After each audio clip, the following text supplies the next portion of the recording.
দ্বাদশ জাতীয় সংসদ নির্বাচন সামনে রেখে ব্যস্ত সময়ে পার করছে নির্বাচন কমিশন। এরই মধ্যে বিভিন্ন জেলায় আঞ্চলিক নির্বাচন অফিসে বৈঠক করছে কর্মকর্তাদের সাথে। এ সময় নির্বাচন পদ্ধতিসহ বেশ কিছু বিষয়ে আলোচনা হয় বৈঠকে। এর আগেই সাংবাদিকদের সাথে কথা বলেন প্রধান নির্বাচন কমিশনার। তুলে ধরেন নির্বাচন আয়োজনে নিজেদের চ্যালেঞ্জগুলো। সিইসি বলেন, পিআর পদ্ধতিতে নির্বাচন হলে সংবিধান ও আইন বদলাতে হবে।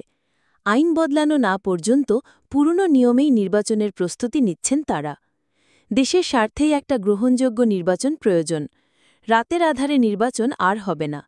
সুষ্ঠু ও গ্রহণযোগ্য নির্বাচন করতে তিনি সকলের সহযোগিতা কামনা করেন।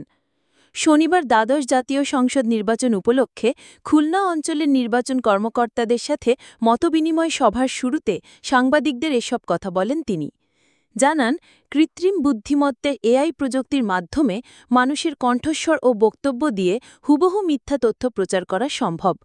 এর অপব্যবহারে ইউরোপে একটি দেশে নির্বাচনকে বন্ধ করতে হয়েছিল। এটা মডার্ন একটা থ্রেট। এটা অস্ত্রের চেয়েও মারাত্মক। এই চ্যালেঞ্জ নিয়ে নির্বাচন কমিশন কাজ করছে। এছাড়া সোশ্যাল মিডিয়া চলছে ফ্রি স্টাইলে। একজন ফেসবুকে অপতথ্য দিলে যাচাই বাছাই না করেই 1000 মানুষ তা শেয়ার করে দেয়। লক্ষ লক্ষ মানুষের কাছে ভুল তথ্য যায়। সিইসি জানান, নির্বাচন কমিশনের উপর আস্থা ফিরিয়ে আনাই এখন বড় চ্যালেঞ্জ।